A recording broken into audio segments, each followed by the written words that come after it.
Please. Madam Speaker, Madam Speaker, on this auspicious day of Vasant Panchami, I rise to present the budget for 2017-18. Spring is a season of optimism. I extend my warm greetings to everybody on this occasion. Madam Speaker, our government was elected amidst huge expectations of the people. The underlying theme of countless expectations was good governance. The expectation included burning issues like inflation and price rise, corruption in day-to-day transaction, and crony capitalism.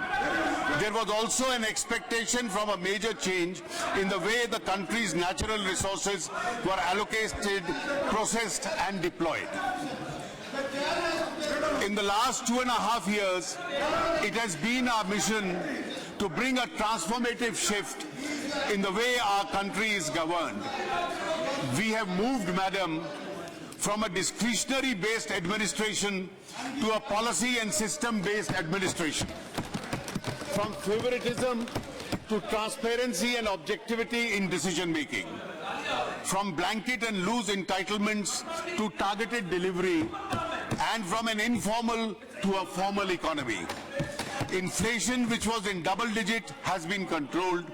Sluggish growth has been replaced by high growth, and a massive war against black money has been launched. We have worked tirelessly on all these fronts and feel encouraged by the unstinted support to the people by our initiatives.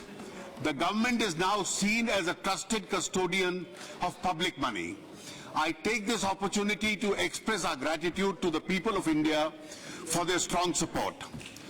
We shall continue to undertake many more measures to ensure that the fruits of growth reach the farmers, the workers, the poor, the scheduled caste and the scheduled tribes, women and other vulnerable sections of our society. Our focus will be on energizing our youth to reap the benefits of growth and employment. Madam Speaker, I am presenting this budget when the world economy faces considerable uncertainty in the aftermath of the major economic and political developments during the last 1 year. Nevertheless, the International Monetary Fund estimates that the world GDP will grow by 3.1% in 2016 and 3.4% in 2017. The advanced economies are expected to increase their growth from 1.6% to 1.9% and emerging economies from 4.1% to 4.5%. As per the current indications, macroeconomic policy is expected to be more expansionary in certain large economies. Growth in a number of emerging economies is expected to recover in 2017 after relatively poor performance in 2016. There are positive signs and point to an optimistic outlook in the next year. There are, however, three major challenges for emerging economies. First, the current monetary policy stance of the United States Federal Reserve to increase the policy rates more than once in 2017 may lead to lower capital inflows and higher outflows from emerging economies. Second, the uncertainty around the commodity prices, especially that of crude oil, has implication on the fiscal situation in emerging economies. It is, however, expected to increase, if any, in the oil prices would get tempered by quick response from the producers of shale gas and oil. This would have a sobering impact on the prices of crude and petroleum. Third, in several parts of the world, there are signs of increasing retreat from globalization of goods, services and people as pressures for protectionism are building up. These developments have the potential to affect the exports from a number of emerging economies, including India. Amidst all these developments, India stands out as a bright spot in the world economic landscape. India's macroeconomic stability continues to be the foundation of our economic success. CPI inflation declined from 6% in July 2016 to 3.4% in December 2016 and is expected to remain within the RBI's mandated range of 2 to 6%. Favorable price developments reflect prudent macroeconomic management, resulting in higher agricultural production, especially in pulses. India's current account deficit declined from about 1% of the GDP last year to 0.3% of the GDP in the first half of 2016-17. Foreign direct investment increased from 1,07,000 crores in the first half of last year to 1,45,000 crores in the first half of 2016-17. This marks an increase of 36% despite 5% reduction in global FDI inflows. Foreign exchange reserves have reached $361 billion as on 20th January 2017, which represents a comfortable cover of about 12 months of imports. The government has also continued with the steady path of fiscal consolidation without compromising on public investment requirements of the economy. Externally, the economy successfully weathered a number of shocks: the redemption of the FCNR deposits, volatility from the US elections, and the Fed rate hike. According to the IMF, India is expected to be one of the fastest growing major economies in 2017. A number of global reports and assessments over the last 2 years have shown that India has considerably improved its policies, practice, and economic profile. These are reflected in the Doing Business Report of the World Bank, World Investment Report 2016 of the UNCTAD, Global Competitiveness Report of 2015-16 and 16-17 of the World Economic Forum, and several other reports. India has become the 6th largest manufacturing country in the world, up from the 9th position previously. We are seen as an engine of global growth. In the last 1 year, our country has witnessed historic and impactful economic reform and policy making. In fact, India was one of the very few economies undertaking transformational reforms. There are 2 tectonic policy initiatives, namely the passage of the Constitution Amendment Bill for the GST and the progress for its implementation, and the demonetization of the high denomination bank notes. The advantages of the GST for our economy in terms of spurring growth, competitiveness, indirect tax simplification, greater transparency have already been extensively discussed in both houses of Parliament. I thank all members of both houses for having passed the Constitution Amendment unanimously. I also thank the state governments for resolving all the relevant issues in the GST Council. Demonetization of high denominational banknotes was a continuation of a series of measures taken by our government during the last 2 years. It is a bold and decisive measure. Yes. For several decades, tax evasion for many had become a way of life. This compromises the larger public interest and creates an unjust enrichment in favor of the tax evader to the detriment of the poor and the deprived. This has bred a parallel economy which is unacceptable in an inclusive society. Demonetization seeks to create a new normal wherein the GDP would be bigger, cleaner, and real.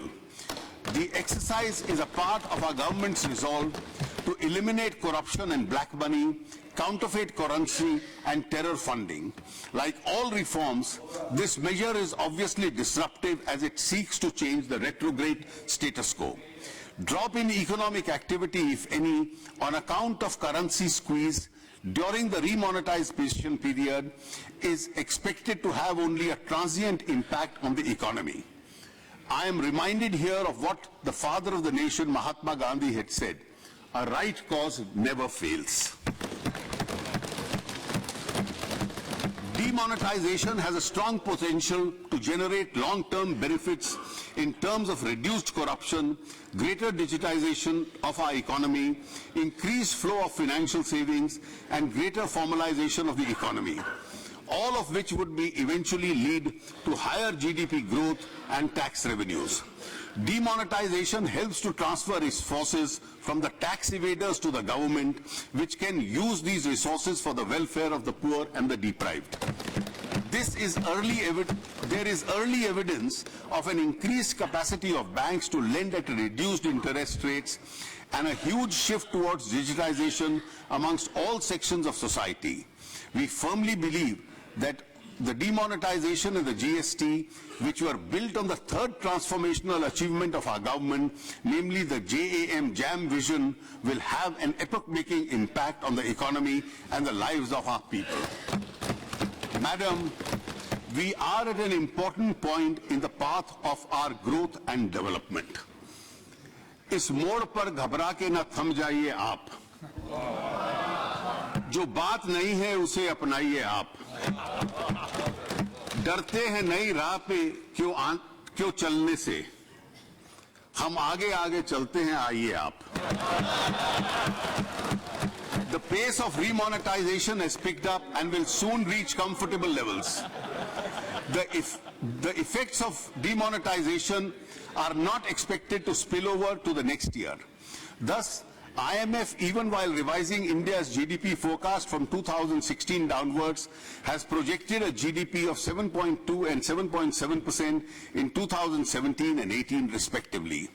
The World Bank, however, is more optimistic and has projected a GDP of 7% in 2016-17, 7.6% in 17-18, and 7.8 in 18-19. This pickup in our economy is premised upon the policy and determination to continue with economic reforms, increase in public investment in infrastructure and development projects, and export growth in the context of an expected rebound in the world economy. The surplus liquidity in the banking system created by demonetization will lower the borrowing costs and increase the access to credit. This will boost economic activity with multiplier effects.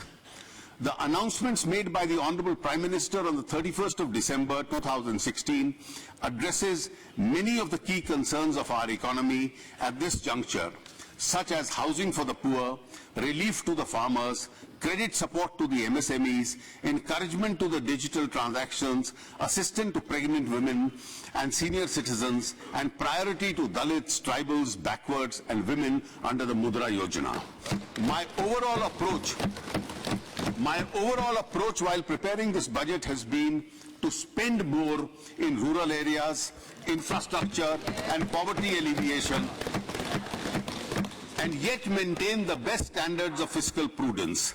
I have kept in mind the need to continue with economic reforms, promote higher investments, and accelerate growth.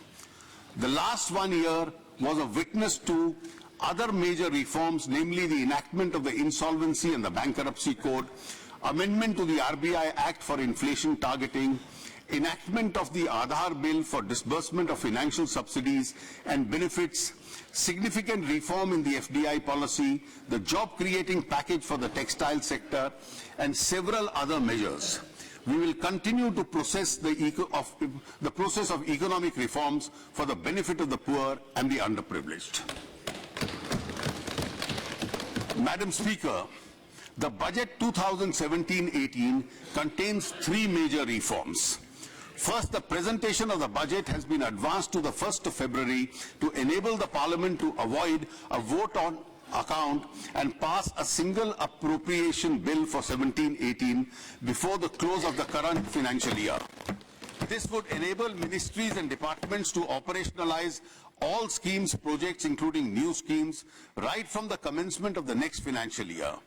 They would be able to utilize the available working season before the onset of the monsoons.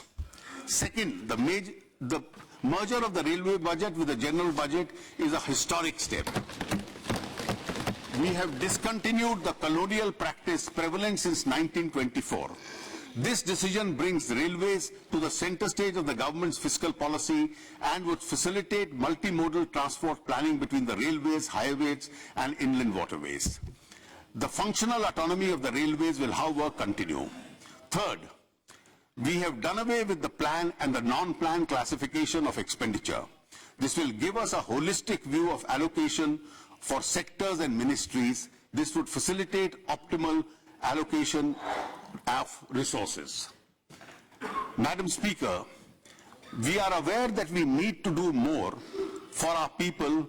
Continuing with the task of fulfilling the people's expectations, our agenda for the next year is transform, energize, and clean India, that is Tech India. This agenda of Tech India seeks to transform the quality of governance and the quality of life of our people, energize various sections of society, especially the youth and the vulnerable, and enable them to unleash their true potential, clean the country from the evils of corruption, black money, and the non-transparent political funding. I propose to present my budget proposals under 10 distinct themes to foster this broad agenda. The themes are: 1. Farmers for whom we have committed to double their incomes in 5 years. 2. Rural population, providing employment and basic infrastructure. 3. Youth, energizing them through education, skills and jobs. 4. Poor and the underprivileged, strengthening the system of social security, healthcare and affordable housing. 5. Infrastructure for efficiency, productivity and quality of life. 6. Financial sector, growth and stability through stronger institutions. 7. Digital economy for speedy accountability and transparency. 8. Public service, effective governance and efficiency of service delivery through people's participation. 9. Prudent fiscal management to ensure optimal deployment of resources and preserve financial stability. And 10. Tax administration, honoring the honest. Farmers. The Indian farmer has once again shown his commitment to the resilience in the current year. The total area sown under Kharif and Rabi seasons are higher than the previous year. With a better monsoon, agriculture is expected to grow at 4.1% in the current year. In last year's budget speech, I focused on income security to farmers to double their income in 5 years. I had also announced a number of measures. We have taken more steps to enable farmers to increase their production and productivity and to deal with the post-harvest challenges. For a good crop, adequate credit should be available to farmers in time. The target for agricultural credit in 2017 and 18 has been fixed at a record level of 10 lakh crores. इस साल madam 10 lakh crore किसानों को credit के रूप में उसका प्रावधान किया गया है. We will take special efforts to ensure adequate flow of credit to underserved areas, the eastern states and Jammu and Kashmir. The farmers will also benefit from the 60-day interest waiver announced by the Honorable Prime Minister in respect of their loans from the cooperative credit structure. About 40% of the small and marginal farmers avail credit from the cooperative structure. The primary agricultural societies at the end of the year, the primary societies at the end of the year act as a front end for the loan disbursements. We will support NABARD for computerization and integration of 63,000 functional PACs with core banking support and district cooperative banks. This will be done in 3 years at an estimated cost of 1,900 crores with financial participation from the state governments. This will ensure seamless flow of credit to the small and marginal farmers. At the same time, sowing farmers should feel secure against the natural calamities. The Fasal Bima Yojana launched by our government is a major step in that direction. The coverage of the scheme will be increased from 30% of the cropped area in 2016-17 to 40% in 2017-18 and 50% in 18-19. The budget provision of rupees 5,500 crores in the Yojana in budget estimate of 2016 was increased to rupees 13,240 crores in 16-17 to settle the arrear claims. I have proposed a sum of rupees 9,000 crores. The sum insured under the Yojana has been more than doubled from 69,000 crores in the Kharif 2015 to 1,41,625 crores in the Kharif of 2016. Issuance of soil health cards has gathered momentum.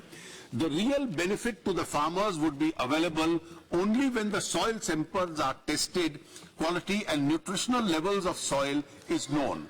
The government will therefore set up a mini lab in the Krishi Vigyan Kendras to ensure 100% coverage for all 648 KVKs in the country. In addition to 100 mini labs will be set up by qualified local entrepreneurs, government will provide credit-linked subsidy to these entrepreneurs.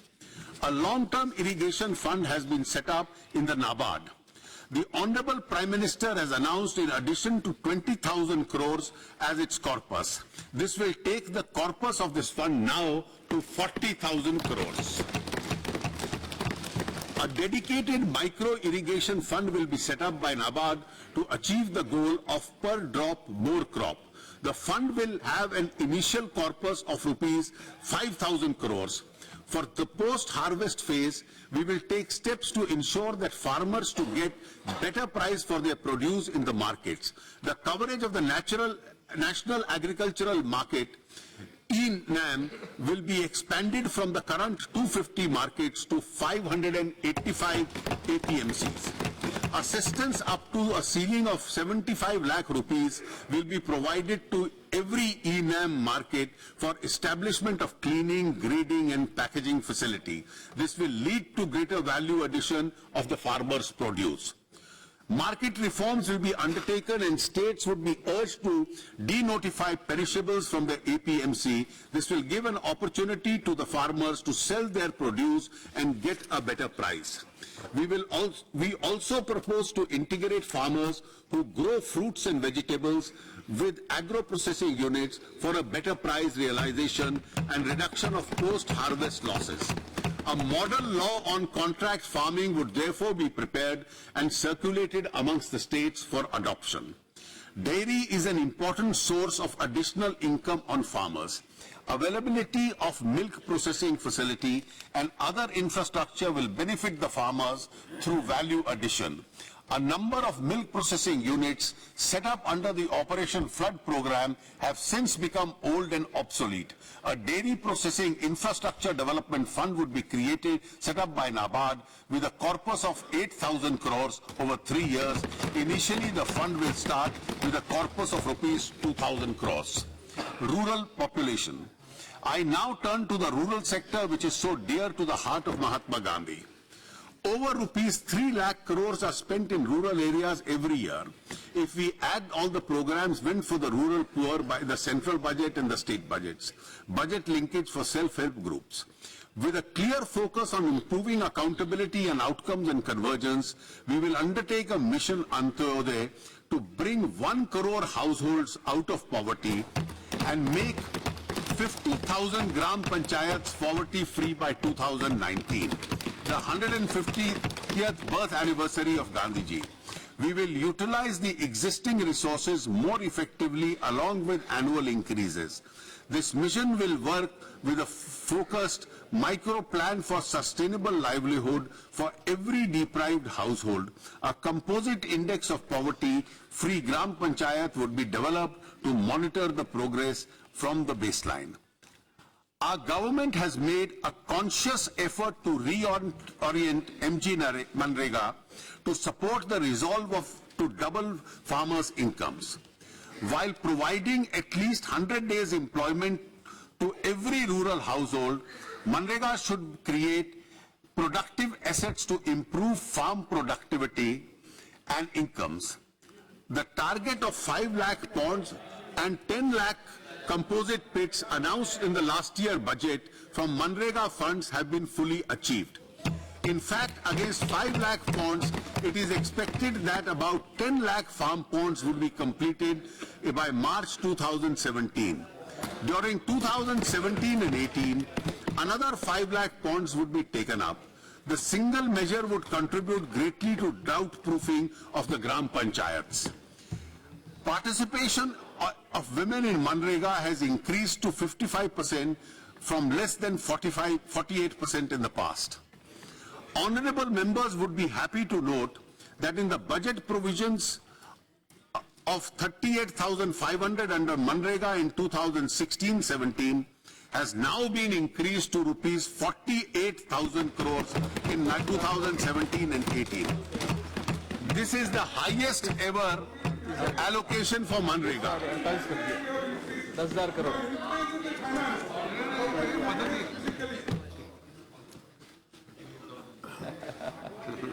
पहले 40,000 allot होता था और 29,000 खर्च होता था.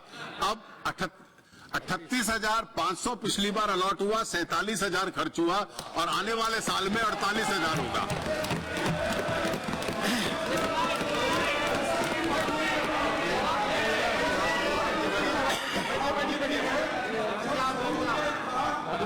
ये परंपरा नहीं है.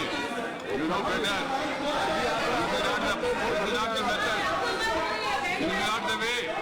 The initiative, Madam, we are talking about the rural employment, not political unemployment. The initiative to geotag all Manrega assets and putting them in public domain has established greater transparency. We are also using space technology in a big way to plan Manrega works. The Pradhan Mantri Gram Sadak Yojana is now being implemented as never before.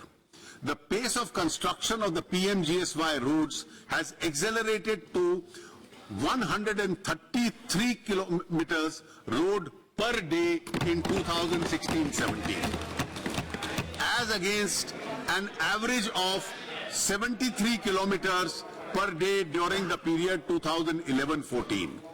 We have also taken the task of connecting habitations with more than 100 persons in the left-wing extremism affected blocks.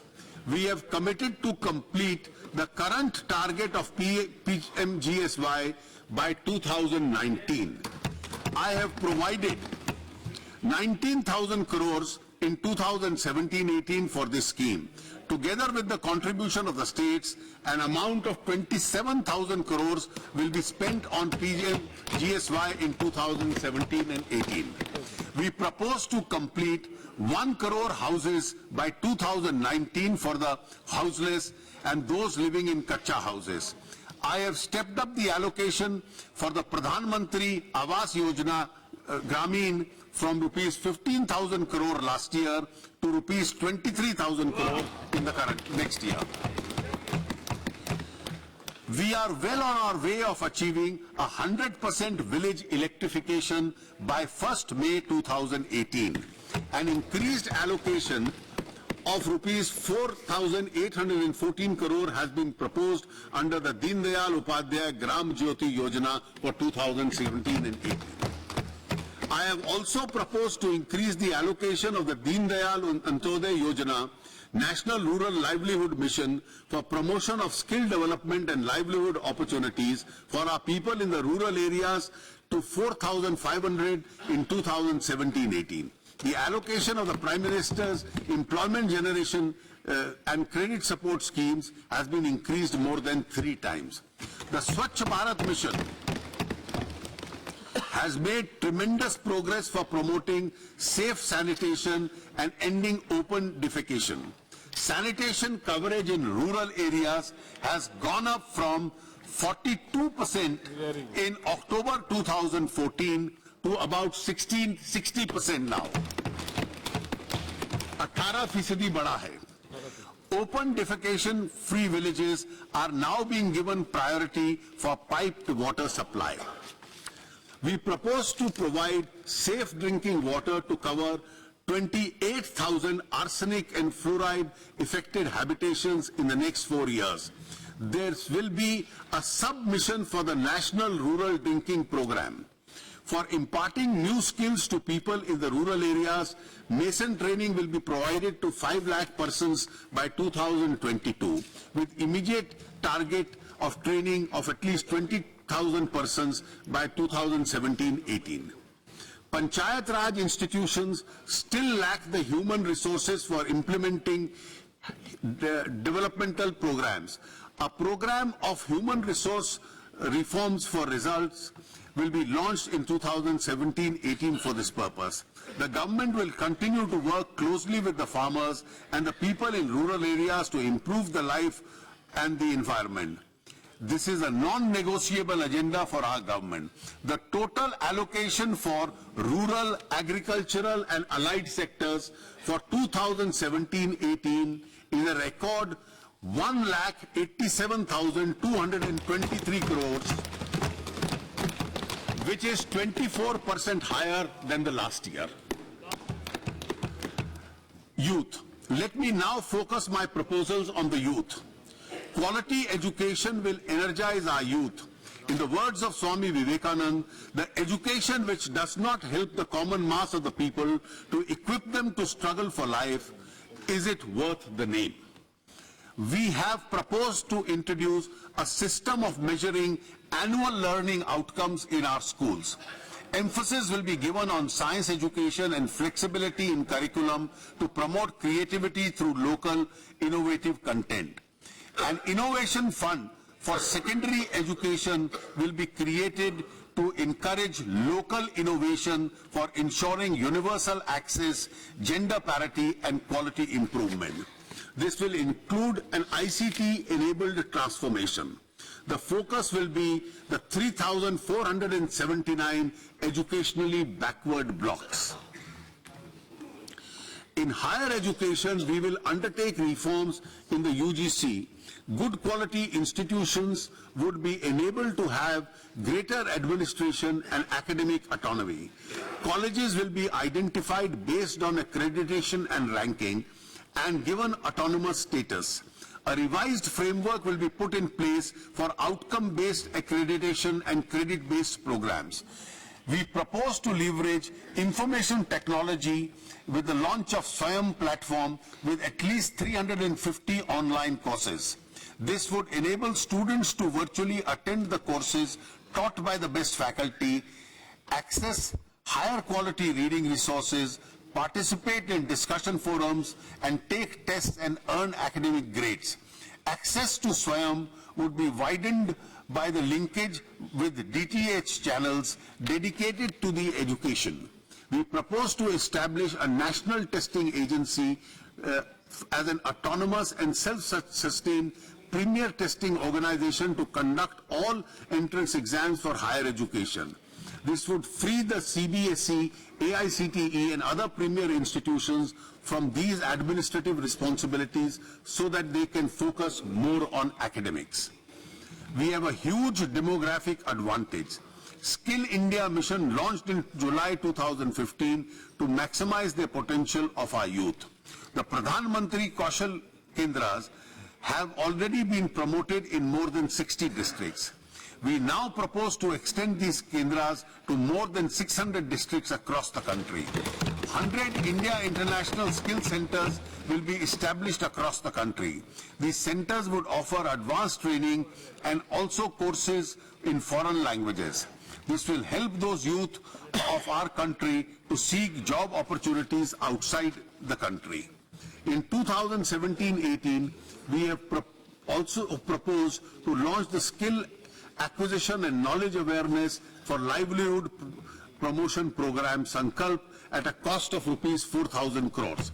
Sankalp will provide market relevant training to 3.5 crore youth. The next phase of skill strengthening for industrial value enhancement will be launched in 2017-18 at a cost of rupees 2,200 crores. Strive will focus to improve on the quality and the market relevance of vocational training provided in this. ITIs and provide in ITIs and strengthen the apprenticeship program through industry cluster approach. A special scheme for creating employment in the textile sector has already been launched. A similar scheme will be implemented for the leather and the footwear sector. Tourism is a big employment generator and has a multiplier impact on the economy. 5 special tourism zones anchored on SPV will be set up in partnership with the states Incredible India 2-second campaign will be launched across the world. The poor and the unprivileged. Madam, I now turn my proposals to the poor and the unprivileged. Sabka Saath, Sabka Vikas begins with the girl child and the woman. Mahila Shakti Kendras will be set up at a village level with an allocation of rupees 500 crores in 14 lakh ICDS Anganwadi centers. This will provide a one-stop convergent support system for empowering rural women with opportunities for skill development, employment, digital literacy, health and nutrition. A nationwide scheme for financial assistance to pregnant women has already been announced by the Honorable Prime Minister on the 31st of December 2016. Under this scheme, rupees 6,000 each will be transferred directly to the accounts of pregnant women who undergo institutional delivery and vaccinate their children. For the welfare of women and children, under various schemes across ministries, I have stepped up the allocation from rupees 1,56,528 crores in the BE of 2016-17 to rupees 1,84,000 crores, 632 crores in 2017 and 18. We propose to facilitate higher investment in affordable housing, and affordable housing will now be given infrastructure status, which enables those projects to avail the associated benefits. The National Housing Bank will refinance individual housing loans of rupees 20,000 crores in 2017 and 18. Thanks to the surplus liquidity created by demonetization, the banks have already started reducing their lending rates, including those for housing. In addition, interest subvention for housing loans has been announced by the Honorable Prime Minister. Poverty is usually associated with poor health. It is the poor who suffer the maximum from various chronic diseases. Government has therefore prepared an action plan to eliminate Kala Azar and filariasis by 2017, leprosy by 2018, and measles by 2020. Elimination of tuberculosis by 2025 is also targeted. Similarly, action has been prepared to reduce the IMR from 39 in 2014 to 28 in 2019, MMR from 167 in 2011 to 13 to 100 by 2018-20.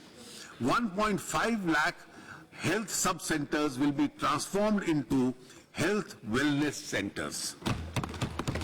We need to ensure adequate availability of specialist doctors to strengthen the secondary and the tertiary levels of health care. We have therefore decided to take steps to create an additional 5,000 postgraduate seats per annum. In addition, steps will also be taken to roll out the DNB courses in the big district hospitals, strengthen postgraduate training in the select ESI and municipal corporation hospitals, and encourage reputed private hospitals to start the DNB courses. We will work with the state government to take this task forward. The government is also committed to take necessary steps for structural transformation of the regulatory framework of the medical education and practice in India. 2 new All India Institute of Medical Sciences will be set up in the states of Jharkhand and Gujarat. We propose to amend the drugs and cosmetic rules to ensure availability of drugs at reasonable prices, to ensure the use of generic medicines. New rules regarding medical devices will be formulated. These rules will be internationally harmonized and attract investment into this sector. This will reduce the cost of such devices. We have been keen to foster a conducive labor environment wherein labor rights are protected and harmonious labor relations leads to higher productivity.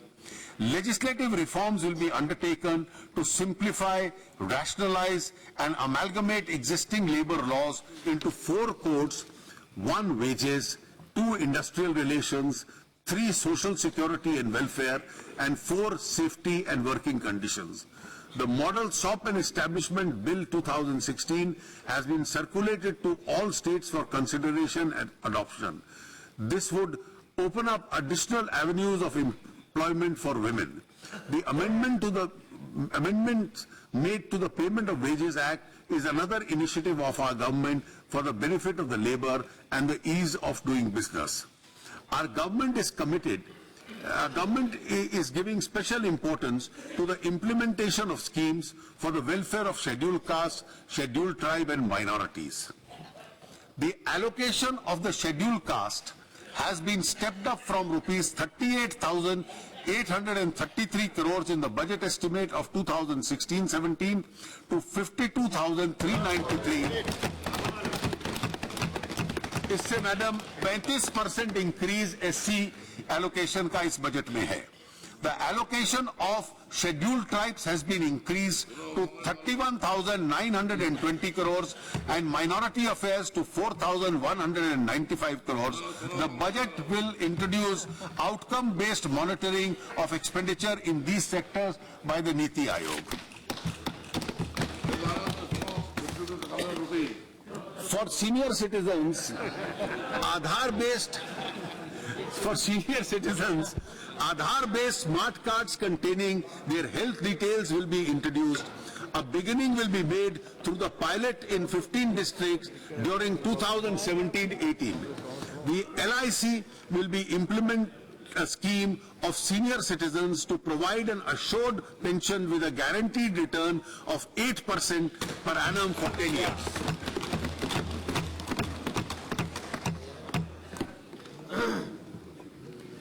The fifth component of the TEC agenda is infrastructure. Railways, roads and rivers are the lifeline of the country. I feel privileged to present the first combined budget of independent India that includes the railways also. We are now in a position to synergize the investment in railways, roads, waterways and civil aviation. For 2017-18, the total capital and development expenditure of railways has been pegged at 1,31,000 crores.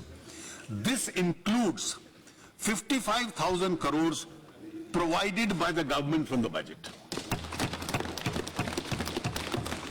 Amongst other things, the railways will focus on 4 major areas. 1, passenger safety. 2, capital and development works. 3, cleanliness. And 4, financial and accounting reforms. For passenger safety, a rail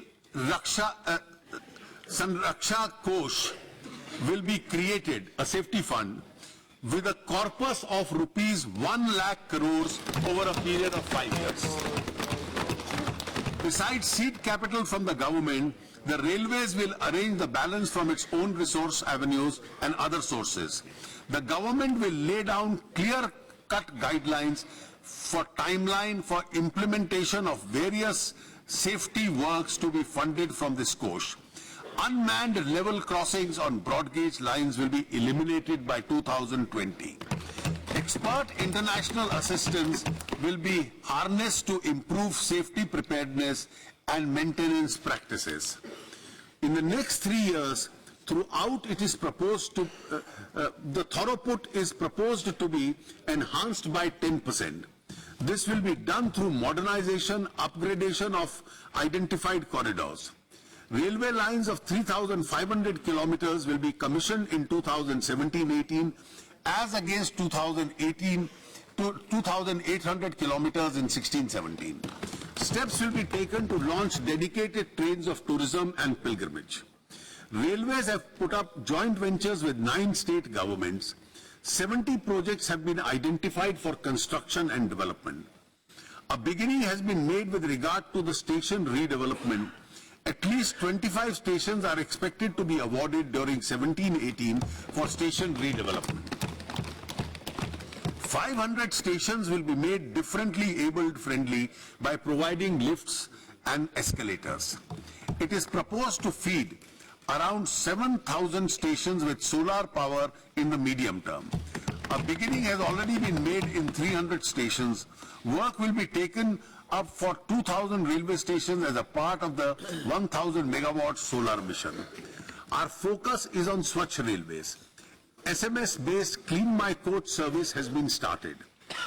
It is now proposed to introduce a Coach Mitra facility, a single window interface to register all coach-related complaints and requirements. By 2019, all coaches of Indian Railways will be fitted with biotoilets. Pilot plants for environment-friendly disposal of solid waste and conversion of biodegradable waste and to energy are being set up at New Delhi and Jaipur railway stations. 5 more such solid waste management plants are now being taken up. Today, Indian Railways faces stiff competition from other modes of transport which are dominated by private sector modes of transportation. Transformative measures have to be undertaken to make Indian Railways competitive and to retain their position and preeminence. The following steps will therefore be taken. 1. Railways will implement end-to-end integrated transport solutions for selected commodities through partnership with logistic players who would provide both front and back-end connectivity. Rolling stock and practices will be customed to transport perishable goods, especially agricultural products. 2. Railways will offer competitive ticket booking facility to the public at large. Service charges on e-tickets booked through IRCTC will be withdrawn. Cashless reservations have gone up from 58% to 68%. As a part of accounting reforms, accrual-based financial statements will be rolled out by March 2019. It will now be our continuous endeavor to improve the operating ratio of the railways. The tariffs of the railways would be fixed taking into consideration costs, quality of service, social obligation and competition from other forms of transport. Metro rail is emerging as an important mode of urban transportation. A new metro rail policy will be announced with focus on innovative models of implementation and financing, as well as standardization and indigenization of hard work and software. This will open up new job opportunities for our youth. A new Metro Rail Act has been enacted by rationalizing the existing laws. This will facilitate greater private participation and investment in construction and operation. In the road sector, I have stepped up the budget allocation for the national highways from 57,676 crores in the BE of 16-17 to 64,000 crores in 2017-18. 2,000 kilometers of coastal connectivity roads have been identified for construction and development. This will facilitate better connectivity with ports and remote villages. The total length of roads, including those under the PMGSY, built from 2014-15 till the current year is about 140,000 kilometers, which is significantly higher than the previous 3 years. An effective multimodal logistics and transport system will make our economy more competitive. A specific program for development of multimodal logistic parks together with multimodal transport facilities will be drawn up and implemented. Selected airports in Tier 2 cities will be taken up for operation and management in the PPP mode. Airport Authority of India Act will be amended to enable effective monetization of land assets. The resources so raised will be utilized for airport upgradation. For the transport sector as a whole, including railways, road shipping, I have provided rupees 2,41,387 crores in 2017-18. The magnitude of investment will spur a huge amount of economic activity in the country and create more job opportunities. Telecom sector is an important component of our infrastructure system. The recent spectrum auctions have removed the spectrum scarcity in the country. This will give a major fillip to mobilize broadband and digital India for the benefit of people living in rural and remote areas. Under the BharatNet project, OFC has been laid in 1,55,000 kilometers. I have stepped up the allocation of BharatNet project to rupees 10,000 crores in 17-18. By the end of 17-18, high-speed broadband connectivity on optic fiber will be available in more than 1,50,000 gram panchayats with a hotspot and access to digital services at low tariffs. A DigiGaon initiative will be launched to provide telemedicine, education and skills through digital technology. For strengthening our energy sector, the government has decided to set up strategic crude oil reserves. In the first phase, 3 such reserve facilities have been set up.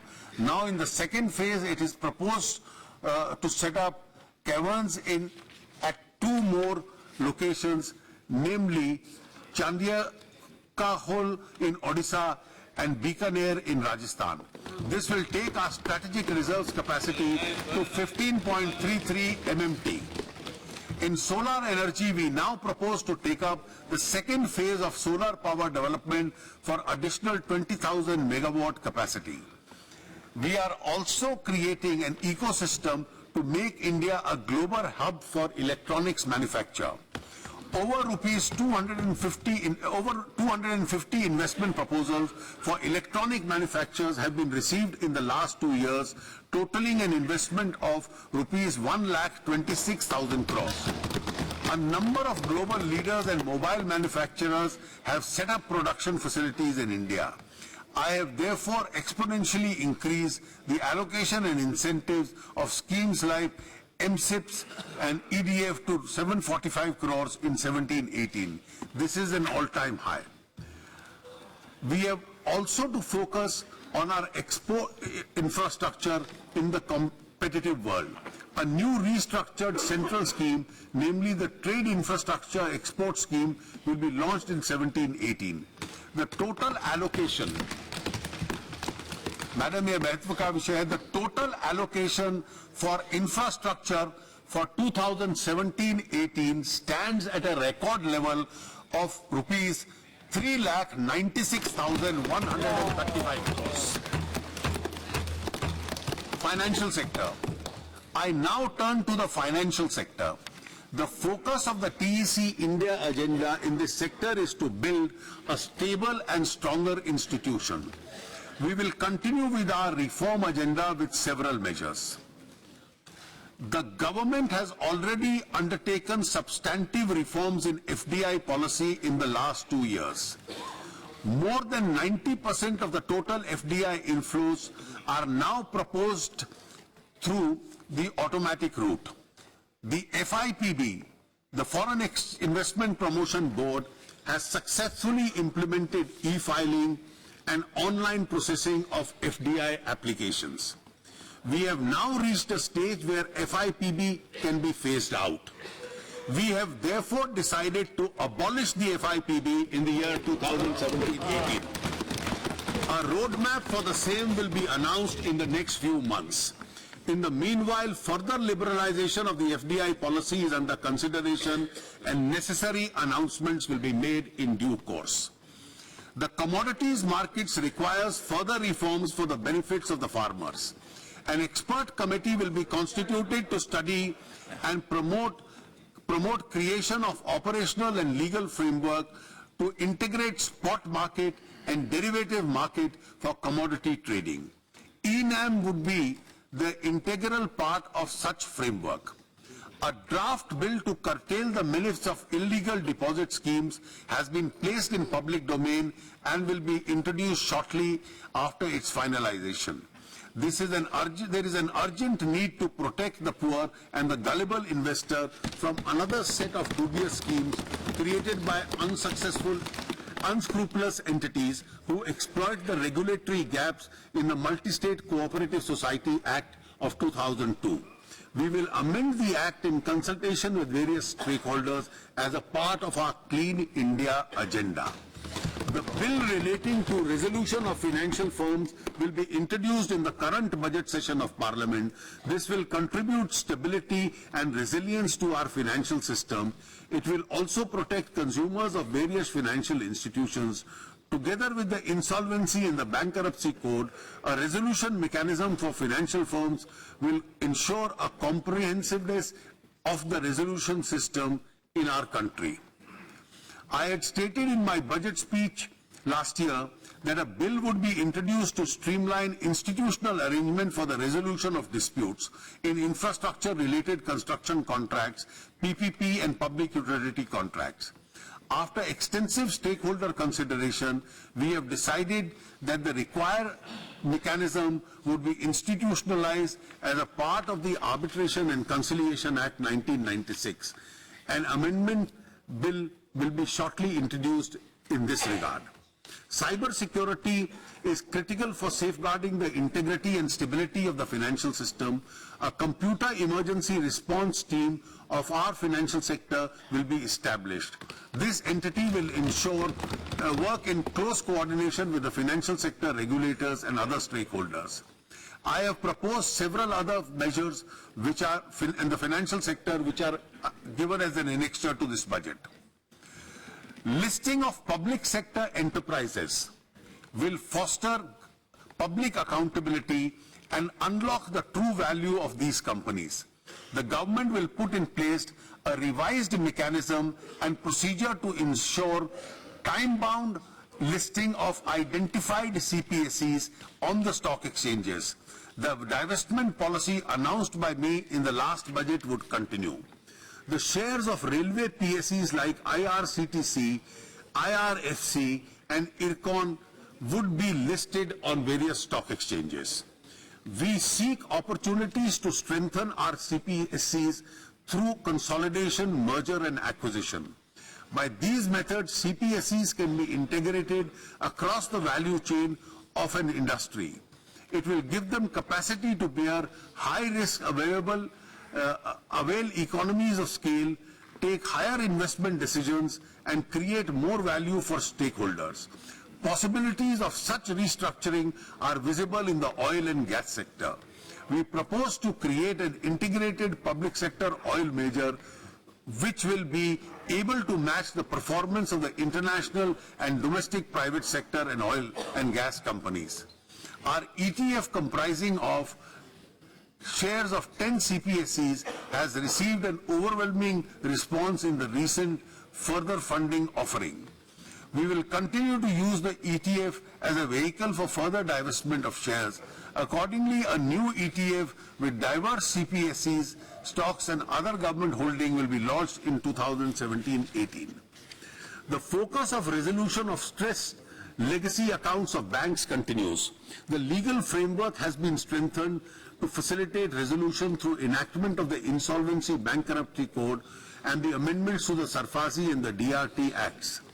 In line with the Indradhanush roadmap, I have provided another rupees 10,000 crores for recapitalization of banks. Additional allocations will be made if required. Listing and trading of security receipts issued by securitization companies and a reconstruction company under the Sarfazi Act will be permitted in the SEBI registered stock exchanges. This will enhance capital flows into securitization industry and will particularly be helpful to deal with bank NPAs. The Pradhan Mantri Mudra Yojana has contributed significantly to the funding of the unfunded and the underfunded. Last year, the target was rupees 1,22,000 crores was exceeded. For 2017-18, I now propose to double the lending target and set it up at rupees 2.44 lakh crores. Priority will be given to Dalits, tribals, backward minorities and women. The Stand Up India scheme will be launched by the government in April to support Dalit tribal and women entrepreneurs to set up greenfield enterprises and job creators. Over 16,000 new enterprises have come up through this scheme in activities as diverse as food processing, garments, diagnostic centers, etc. Promotion of digital economy is an integral part of government strategy to clean up the system and weed out corruption and black money. It has a transformational impact in terms of greater formalization of our economy and mainstreaming of our financial system into the banking system. This in turn is expected to energize private investment in the country through lower cost of credit. India is now at the cusp of a massive digital revolution. A shift to digital platform has huge benefits to the common man. The earlier initiative of our government to promote financial inclusion and jam Trinity were important precursors to our current push for digital transactions. Already there is evidence of an increased digital transaction. The Bheem app has been launched. It will unleash the power of mobile phones for digital payments and financial inclusion. 125 lakh people have adopted the Bheem app so far. The government will launch 2 new schemes to promote the use of Bheem. These are referral bonus schemes for individuals and a cashback scheme for merchants.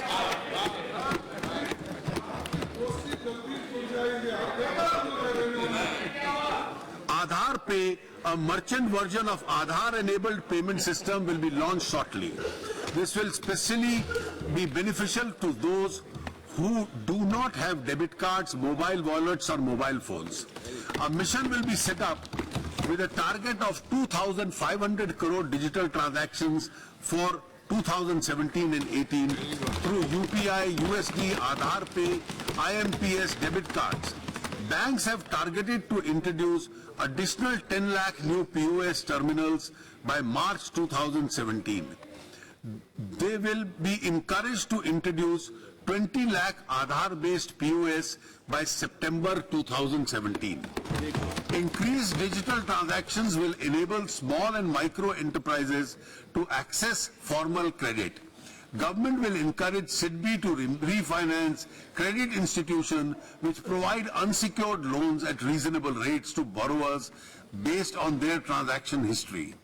The digital payment infrastructure and grievance handling system shall be strengthened. The focus will be on rural and semi-urban areas through post office, fair price shops and banking correspondence.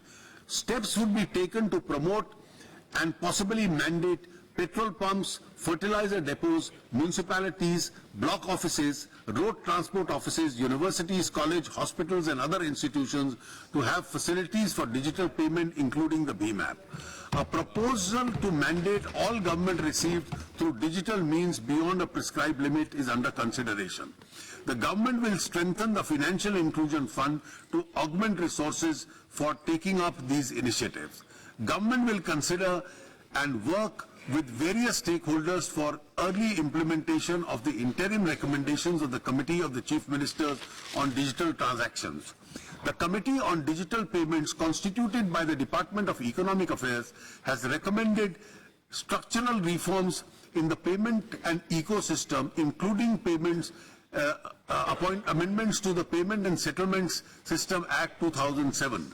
Government will undertake a comprehensive review of this Act and bring about an appropriate amendment.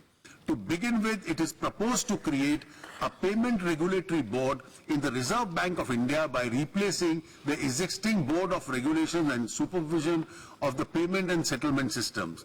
Necessary amendments are proposed to this effect in the Finance Bill 2017. As we move faster towards the path of digital transaction and check payment, we need to ensure that payees of dishonored checks are able to realize their payments. Therefore, government is considering the option of amending the Negotiable Instruments Act suitably. I now turn to public service. Our focus here is on effective government and efficient service delivery. We have a strong We have made a strong beginning with regard to the direct benefit transfer to the LPG and the kerosene consumers. Chandigarh and 8 districts of Haryana have become kerosene free.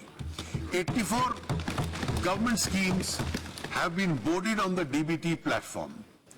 The government's e-marketplace, which is now functional for procurement of goods and services, has been selected as one of the winners of the South Asian Procurement Innovation Awards of the World Bank.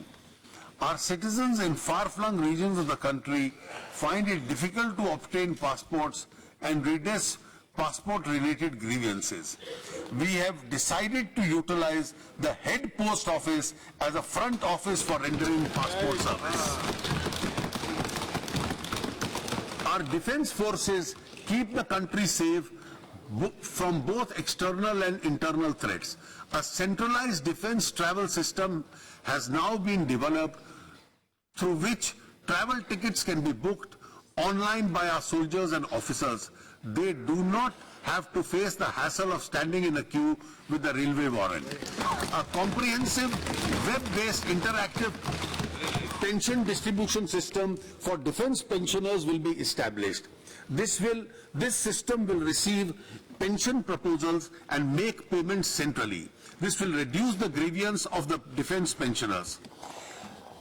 At present, our citizens, especially those belonging to the poor and unprivileged society, go through cumbersome procedures of government recruitment.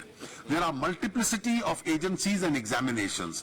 We therefore propose to introduce a system of registration and a 2-tier system of examination. Over the years, the number of tribunals have multiplied with overlapping functions. We propose to rationalize the number of tribunals by merging tribunals wherever appropriate. In the recent past, there have been instances of big-time offenders. And Madam, this is an important announcement. In the recent past, there have been instances of big-time offenders, including economic offenders, fleeing the country to escape the reach of law. We have to ensure that the law is allowed to take its course. Government is therefore considering introduction of legislative changes and even a new law to confiscate the assets of such persons located within the country till they submit to the jurisdiction of the appropriate legal forum. Needless to say, all necessary constitutional safeguards will be followed in this regard. Our government will continue to remain committed to improve the standards of public service and transparent governance. Service to the people was a lifelong commitment of the father of the nation, Mahatma Gandhi. As we approach the 150th birth anniversary of the Mahatma, we will take steps to celebrate it in a befitting manner. A high-level committee under the chairmanship of the Prime Minister is proposed to be set up for the same. We also will commemorate a centenary year of the Champaran Satyagraha this year.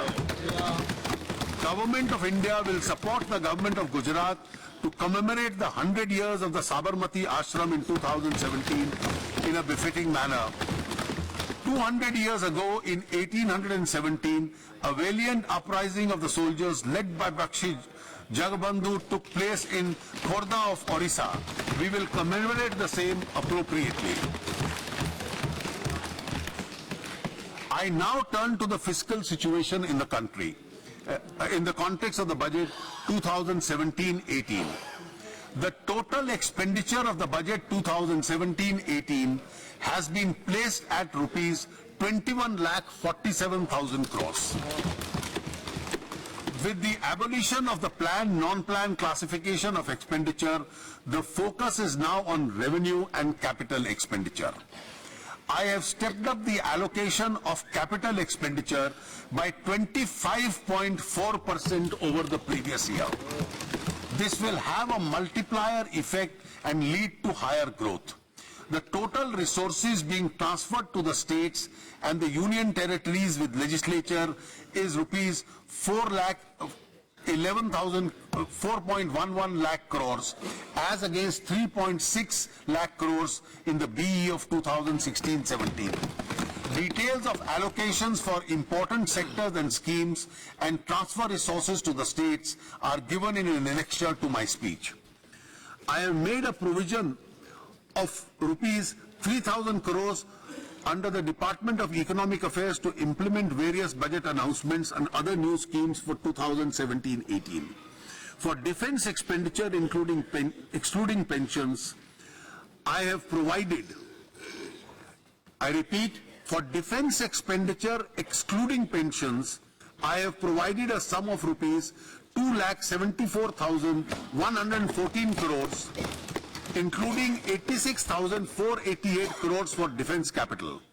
I have increased the allocation for scientific ministries to rupees 37,435 crores in 2017-18. For the first time, a consolidated outcome budget covering all ministry departments is being laid along with other budget documents. This will improve the accountability of the government expenditure. The FRBM Review Committee has given its report recently.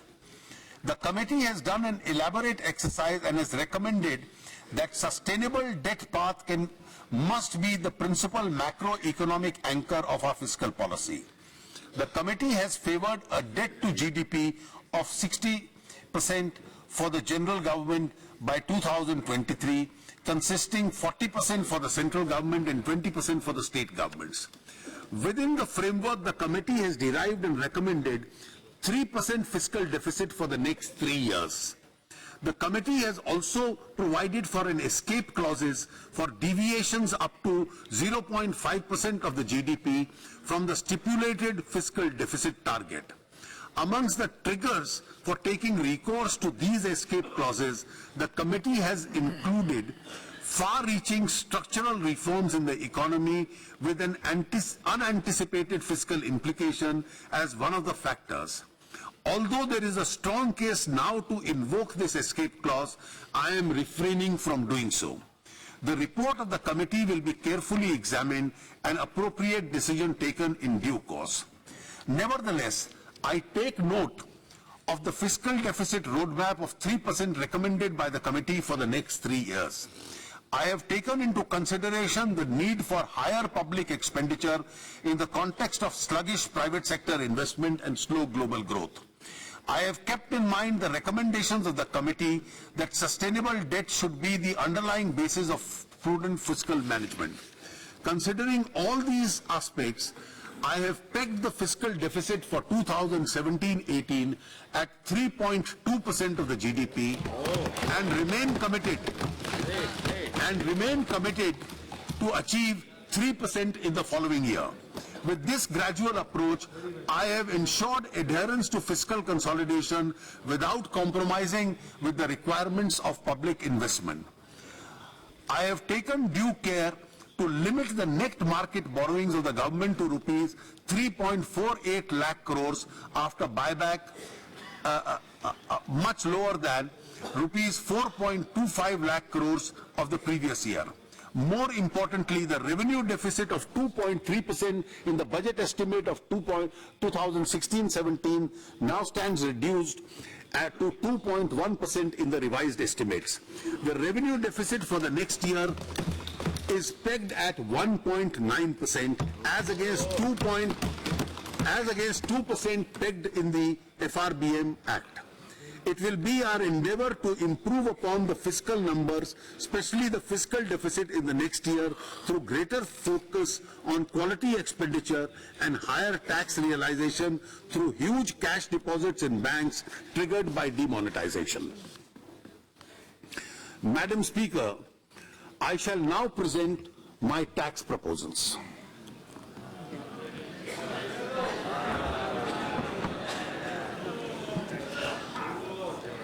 India's tax to GDP ratio is very low, and the proportion of direct tax to indirect tax is not optimal from a point of view of social justice. I place before you certain data to indicate that our direct tax collection is not commensurate with the income and expenditure pattern of Indian economy.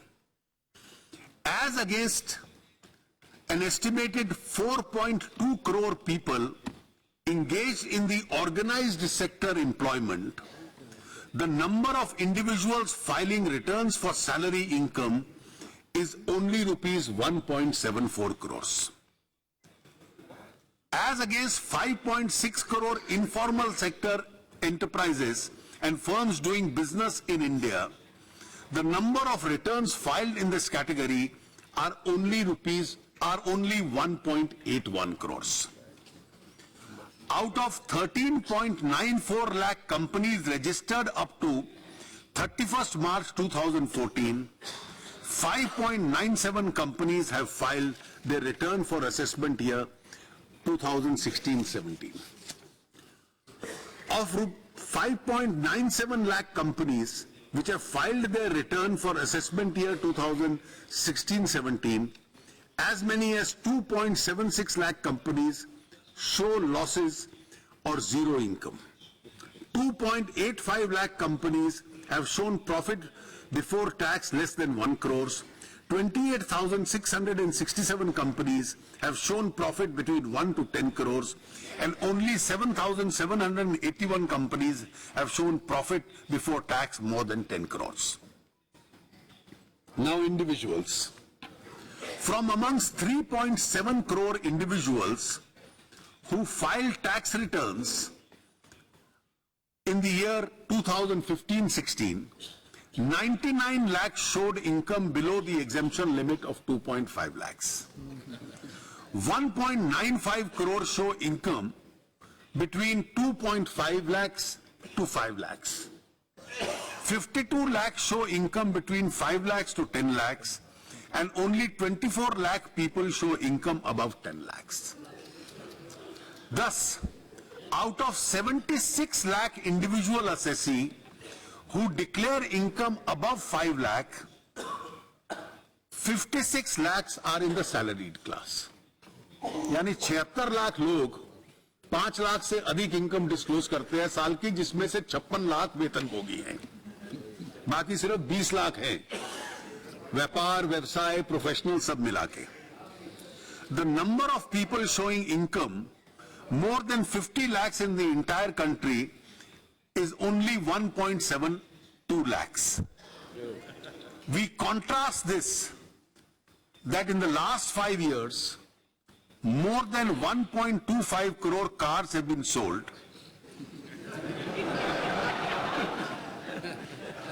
And the number of Indian citizens who traveled abroad, either for business or tourism, was 2 crores in the year 2015. From all these figures, we can conclude that we are largely a tax non-compliant society. The predominance of cash in our economy makes it possible for people to evade taxes. When too many people evade taxes, the burden of their share falls on those who are honest and tax compliant.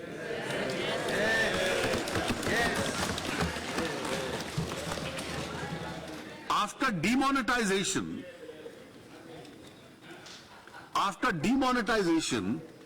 the preliminary analysis of the data received in respect of deposits made in the old currency presents a revealing picture.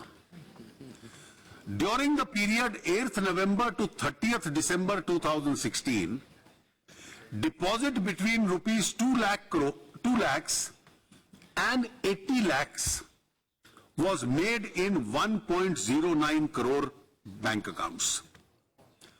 And that was an average deposit of rupees 5.03 lakhs. Deposits of more than 80 lakhs was made in 1.48 lakh bank accounts, that the average size of the deposit was 3.31 crores. This data mining will help us immensely in expanding the tax net as well as increasing the revenues, which was one of the objects of demonetization.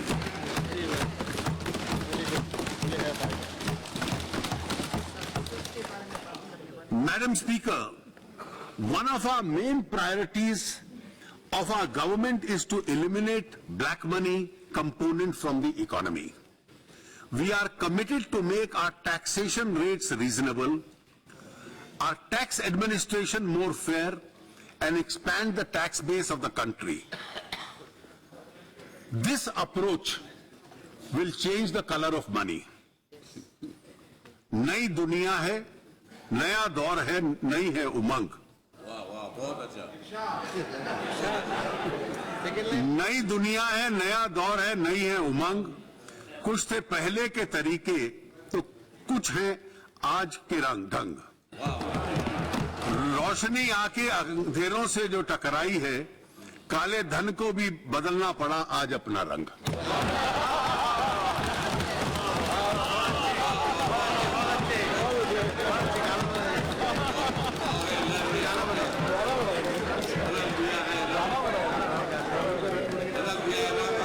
The net tax revenue of 2013-14 was 11.38 lakh crores. This grew by 9.4% in 14-15 and 17% in 15-16.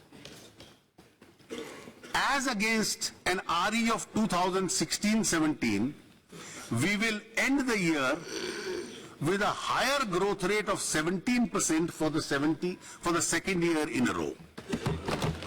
2 साल लगातार 17% increase है. Because of serious efforts made by the government, the rate of growth in advance tax, in personal income tax, in the last 3 quarters of the current financial year is as high as 34.8%. Madam, ये demonetisation का भी असर है कि personal income tax लोगों को ज्यादा disclose करना पड़ रहा है. 34.8% इंक्रीज इस देश के इतिहास में कभी नहीं हुआ. Madam Speaker, the thrust of my tax proposal in this budget is to stimulate growth, relief to the middle class, affordable housing, curb black money, promote digital economy, bring transparency in political funding, and simplification of tax administration. Measures for promoting affordable housing in the real estate sector. In my budget proposals last year, I had announced a scheme for profit-linked income tax exemption for promoters of affordable housing scheme, which has received a very good response. However, in order to make the scheme more attractive, I propose certain changes in the scheme. First of all, instead of a built-up area of 30 and 60 square meters, the carpet area of 30 and 60 square meters will now be counting. इससे 30% size बढ़ जाता है affordable housing का. Also, the 30 square meter will apply only in case of municipal limits of 4 metropolitan cities, while the rest of the country, including the peripheral areas of metros, limit of 60 square kilometers will apply. In order to be eligible, the scheme 60 square meter, I'm sorry, I stand corrected, 50 meters will apply. In order to be eligible, the scheme was to be completed in 3 years after commencement. I now propose to extend it to 5 years. At present, the houses which are unoccupied after getting a completion certificate are subject to tax at a notional rental income. For builders for whom constructed buildings are stock in trade, I propose to apply this rule only after 1 year at the end of the year when a completion certificate is received, so that they can get some breathing time for liquidating their inventory. We also propose to make a number of changes in the capital gain tax provision in respect of land and building. The holding period for considering gain from immovable property will be in the long term is 3 years. This is now proposed to be reduced to 2 years. After the base year for indexation is now proposed to be shifted from 1/4/81 to 1/4/2001 for all classes of assets, including immovable property. This move will significantly reduce the capital gains tax liability while encouraging mobility of assets. We also plan to extend the basket of financial instruments to which the capital gains can be invested without payment of tax. For joint development agreements signed by the development of property, the liability to pay capital gains tax will arise only in the year the project is completed. The new state capital for the state of Andhra Pradesh is being constructed by an innovative land pooling mechanism without use of the Land Acquisition Act. I propose to exempt capital gains tax persons holding land from 2/6/14, the date on which the state of Andhra was reorganized and whose land is pooled for the creation of capital city under the government scheme. A concessional withholding rate of 5% is being charged on interest earned by foreign entities in the external commercial borrowings or in the bonds in government securities. This concession is available till 30th June 2017. I propose to extend it till 30th June 2020. This benefit is also extended to the rupee denominated masala bonds. The government gave income tax exemption to startups with certain conditions last year.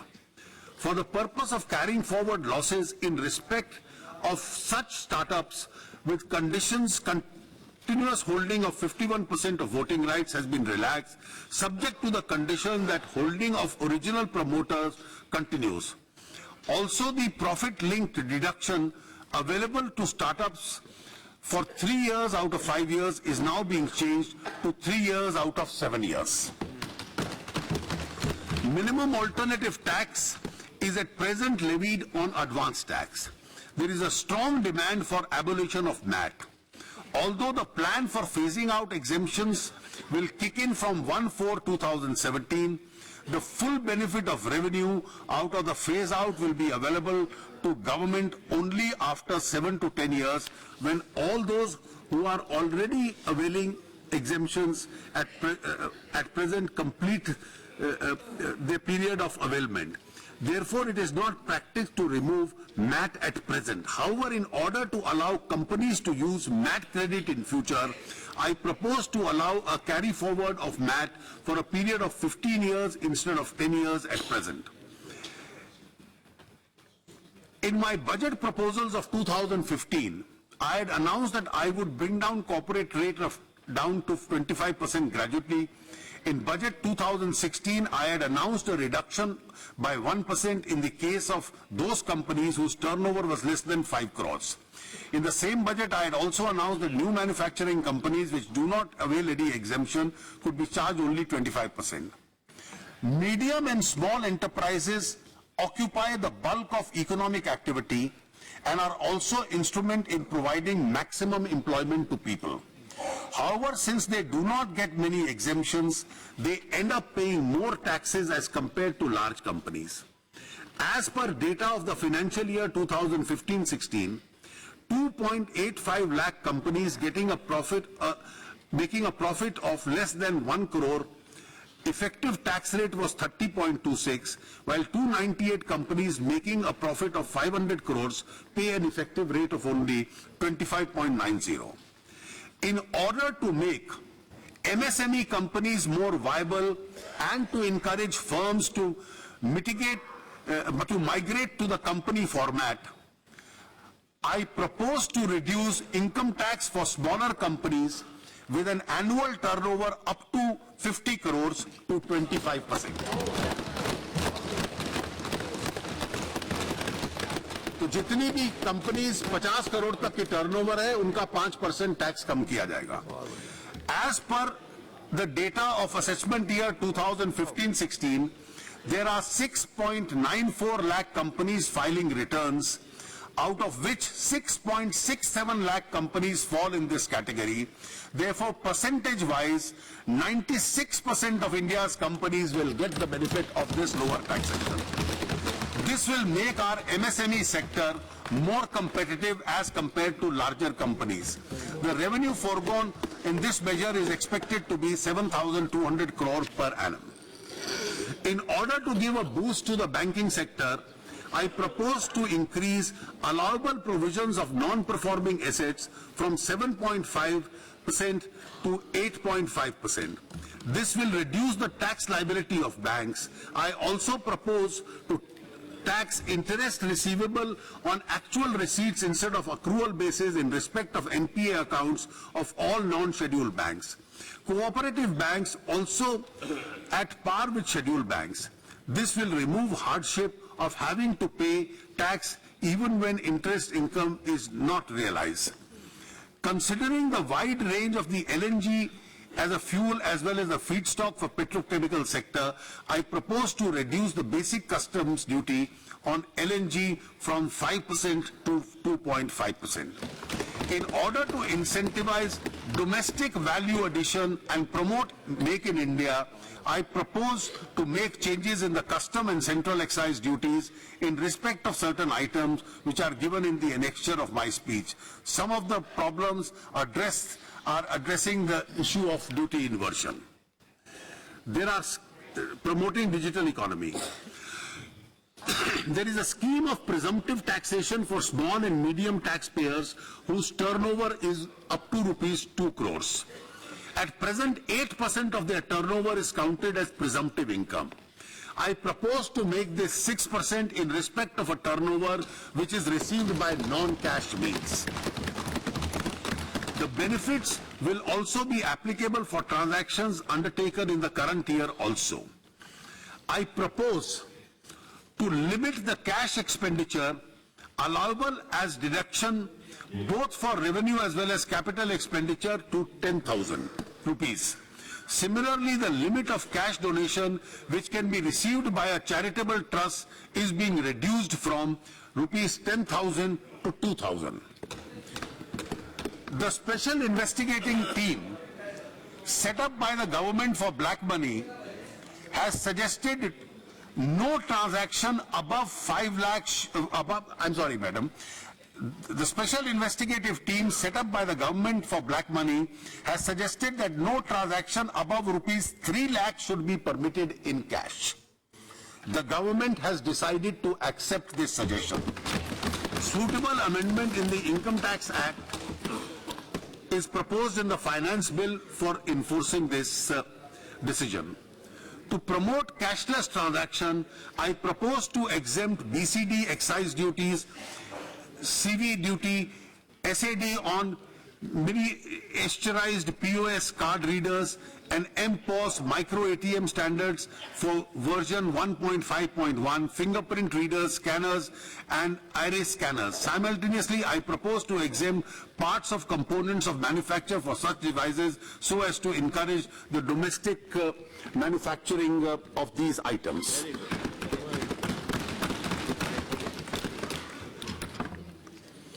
My next item, Madam, concerns all of us.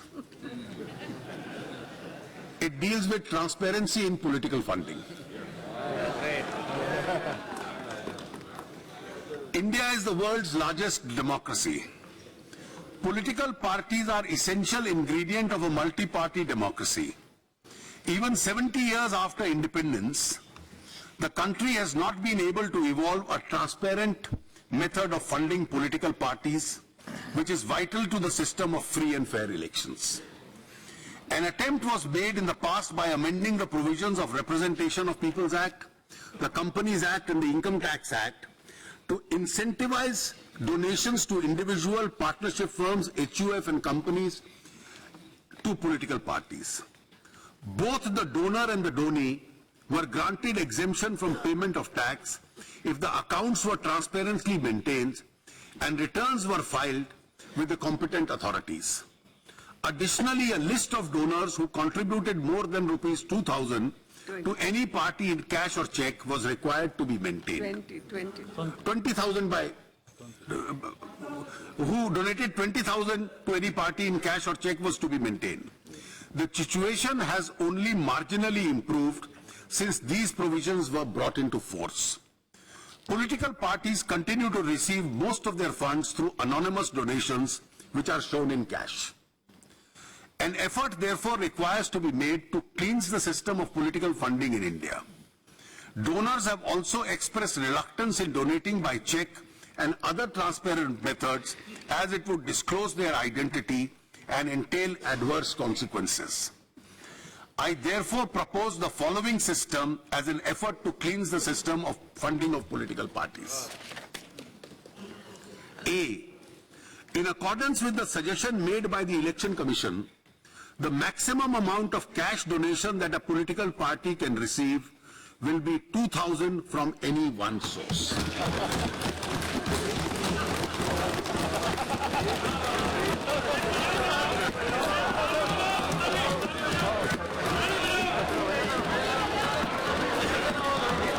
B.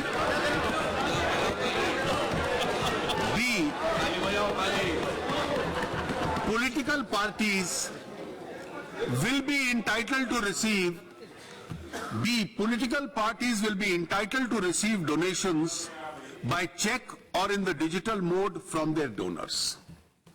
C. As an additional step, an amendment is being proposed to the Reserve Bank of India Act to enable the issuance of electoral bonds in accordance with a scheme that the Government of India would frame in this regard. Under this scheme, a donor could purchase bonds from authorized banks against checks and digital payment only.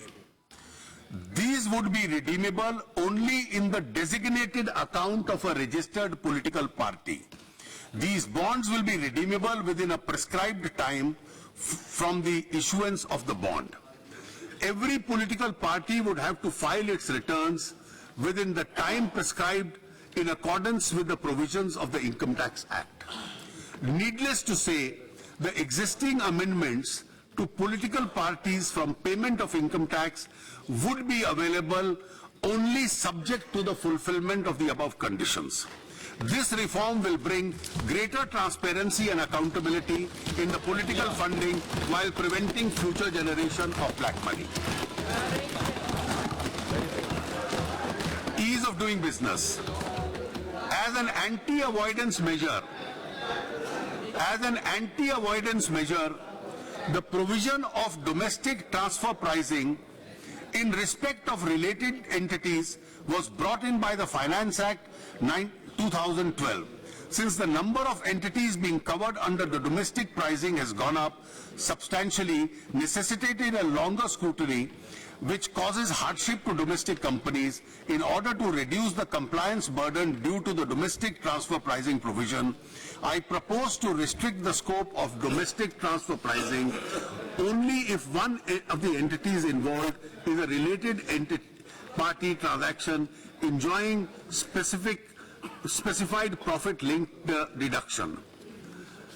I propose to increase the threshold limit for audit of business entities who opt for presumptive income scheme from 1 crore to 2 crores. Similarly, the threshold for maintenance of books of individuals and HUF is being increased from a turnover of rupees 10 lakhs to 25 lakhs or income from 1.2 lakhs to 2.5 lakhs. In 2012, the Income Tax Act was amended to provide for taxation of those transactions for transfer of shares or interests in foreign entity deriving its value substantially from Indian assets. Apprehensions have been raised about some difficulties which are arising because of the provisions in the case of transfer of stake of investors of India-based funds located abroad but investing in India-based companies. In order to remove difficulties, I propose to exempt foreign portfolio investors category 1 and 2 from indirect provisions, indirect transfer provisions. I also propose to issue a clarification that indirect transfer provision shall not apply in the case of redemption of shares or interests outside India as a result or arising out of the redemption of sale or investment in India, which is chargeable to a tax in India. As of today, a TDS of 5% is deducted from the commission payable to individual insurance agents, even if their income of some of them is well below the taxable limit. I propose to exempt them from the requirement of TDS, subject to the filing of their filing a self-declaration that their income is below taxable limits. Last year, I had announced a new scheme for presumptive taxation of professionals with a receipt of 550 lakh per annum. In respect of such assessees, they are being given the benefit in terms of payment of advance tax in one installment instead of 4. In order to allow people to claim refund of expeditiously, the time period of revising a tax return is being reduced to 12 months from the completion of the financial year at par with the time period of filing the return. At the same time, completion of scrutiny assessment is being compressed further from 21 months to 18 months for the assessment year 18-19 and 12 months for the assessment year 19-20. I now come to an important change in the personal income tax. While the government is trying to bring within its tax net more people who are evading taxes, the present burden of taxation is mainly on the taxpayer and the salaried employees who are showing their income correctly. Therefore, post-demonetization, there is a legitimate expectation of this class of people to reduce their burden of taxation. Also, an argument is made that if nominal rate of taxation is kept at a lower slab, more people will prefer to come within the tax rate. I therefore propose to reduce the existing rate of taxation for individual assessees between the income 2.5 lakhs to 5 lakhs to 5% instead of the present rate of 10%.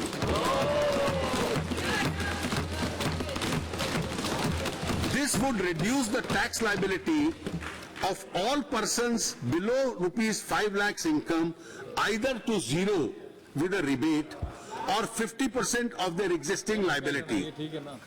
In order not to have any duplication of benefit, the existing benefit of rebate available to the same group of beneficiaries being reduced to 2,500, available only if to the assessees with income up to 3.5 lakhs. The combined effect of both these measures will mean that there would be a zero tax liability for a person getting income up to 3 lakh rupees and a tax liability of only 2,500 for people with an income of 3 to 3.5 lakhs. If limit of rupees 1.5 lakhs under section 80C investment is used fully, tax would be zero for people with an income up to rupees 4.5 lakhs. While taxation liability of people with income up to 5 lakhs is being reduced to half, all other categories of taxpayers in the subsequent brackets will also get a uniform benefit of 12,500 per person. The total amount of tax foregone on this account of measure is therefore 15,500 crores. In order to make good some loss of revenue on account of this relief, I propose to levy a surcharge of 10% of tax payable on this category of individual whose annual taxable income is between 50 lakhs and 1 crore. The existing surcharge of 15% on people earning more than 1 crore will continue. This is likely to give me an additional revenue of rupees 2,700 crores. In order to expand the tax net,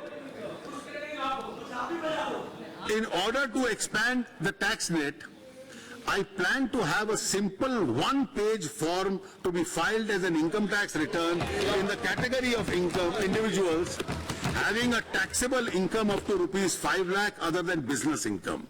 Also, a person of this category who files an income tax return for the first time would not be subject to any scrutiny for the first year unless there is some specific information available with the department with regard to any high-value transaction.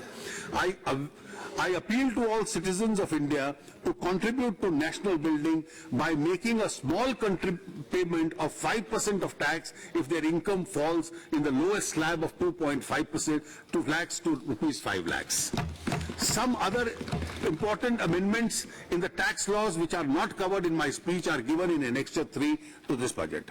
There has been a substantial progress towards ushering the GST by far the biggest tax reform since independence. Since the enactment of the Constitution 101st Amendment Act 2016, the preparatory work of the path-breaking reform has been a top priority for the government. In this context, several teams of officers, both of the state and the Central Board of Excise and Customs, have been working tirelessly to give finishing touches to the model GST law and the rules and other details. Government on its part has promptly given effect to various provisions of the Constitution Amendment, including constitution of the GST Council. Since then, the GST Council has had 9 meetings to discuss the various issues relating to the GST, including the broad contours of the GST tax rate, threshold exemption, and parameters for the composition of details of compensation to the states due to implementation of the GST, examination of the draft model GST law, draft IGST law, and the compensation law and the administrative mechanism for the GST. It is my privilege to inform the August House that the GST Council has finalized its recommendation on almost all issues based on consensus and after a spirited debate and discussion. The preparedness of the IT system of the GST is also on schedule. The extensive reach-out effort to the trade and industry will start on the 1st of April 2017 to make them aware of the new taxation system. Through the Central Board of Excise and Customs shall continue to strive to achieve the goal of implementation of the GST as per schedule without compromising the spirit of cooperative federalism. Implementation of the GST is likely to bring more taxes both to the center and the state because of widening of the tax net. I have preferred not to make many changes in the current regime of excise and service tax because they are to be replaced by the GST very soon. In the annual conclave of tax officers called Rajastha Gyana Sangam, held in June 2016, the Prime Minister had expressed his desire to bring reforms in the tax administration in the approach of RAPID, which stands for Revenue Accountability, Probity, Information and Digitization.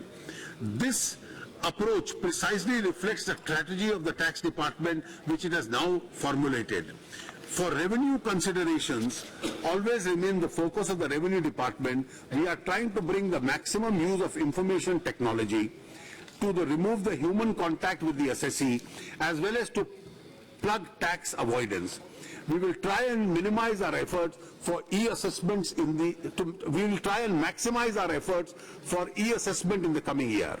We are also using a lot of data mining capability, both in-house and outsourced. We plan to enforce greater accountability on the officers of the tax department for specific acts of commission and omission. I would like to assure that the honest tax compliant would be treated with dignity and courtesy. Madam, my tax proposals for the exemptions would result in a loss of rupees 22,700 crores, but after counting the revenue gain of rupees 2,700 crores for additional resource mobilization, the net revenue loss in direct tax could be 20,000 crores. There is no significant loss or gain on account of my indirect tax proposals. Madam Speaker, I have outlined in the budget proposals under an overarching agenda, transform, energize and clean India. Our emphasis will now be on implementing all these proposals for the benefit of farmers and the poor and the underprivileged sections of our society. Madam Speaker, it is said, when my aim is right, when my goal is in sight, the winds favor me and I fly. There is no other day which is more appropriate for this than today. With these words, Madam, I commend the budget to this Honorable House.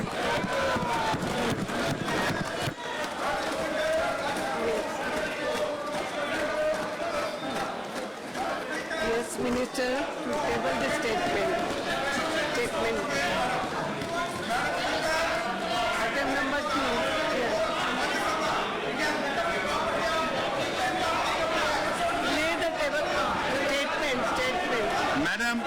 I rise to lay on the table of the House the following statements under Section 3 of the Fiscal Responsibility and the Budget Management Act 2003, Macroeconomic Framework Statement, Medium-Term Fiscal Policy Statement, and Fiscal Policy Strategy Statement.